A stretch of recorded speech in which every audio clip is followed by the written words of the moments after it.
Hi, my name is Ke Yi. I'm currently a professor at Hong Kong University of Science and Technology. My research interest is database theory and systems, and also data security and privacy in recent years.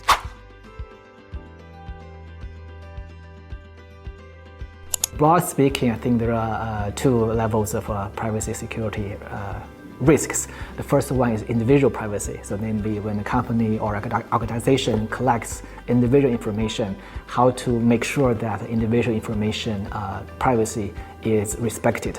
Okay, and that's the individual level.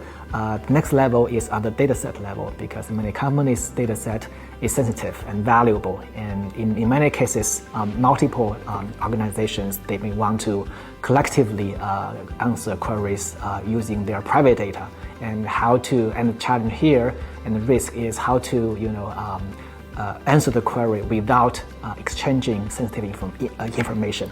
And I think for both problems, different techniques have been developed in the research community. Okay, however, still there is still a quite large gap for them to be really deployed in practice.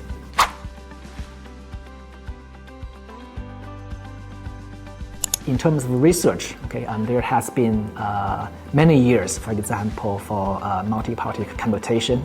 This has been studied for more than 40 years, and cryptography has been studied even longer. And however, although the theory is well established, from theory to practice, there is still a long gap. And I think how to implement or how to engineer these techniques or how to integrate them into database systems remains a big challenge. I think in the past few years, there has been some very impressive progress, and there are some very good system prototypes. However, for these techniques to make way into commercial systems, I think there are still a lot of work to be done. I think this requires a joint effort between the industry and the research labs and universities.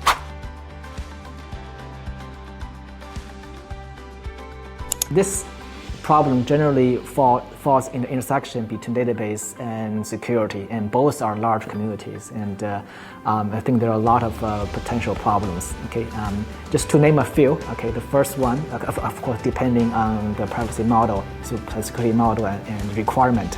And the first one, and also as mentioned in my talk, is differential privacy. So this aims at protecting individual privacy. So namely, how to release results while respecting individual privacy, so that outsiders cannot reconstruct their own data. That's the first, I think, promising direction, and this was proposed in early 2000 and has been really actively studied in the academia, and also has seen some deployment. For example, the US Census and Apple iPhone, Google Chrome have been using different privacy deployed. However, into a database, okay, different privacy still has not been really practically deployed. Okay, so that's one topic and direction for future research.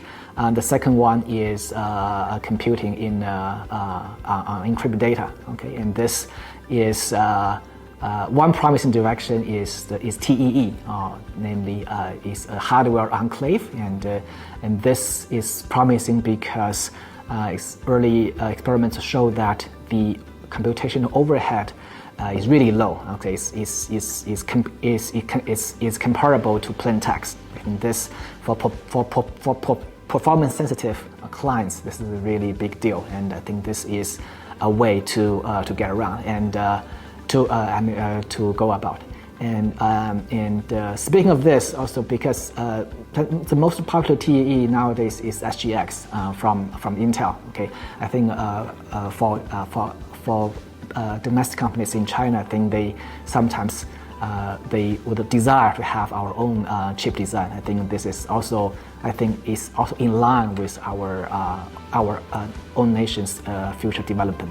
I think this collaboration between hardware and also software can be a good direction. Okay, and the third direction, or the third topic, is personally speaking, secure multi-party computation.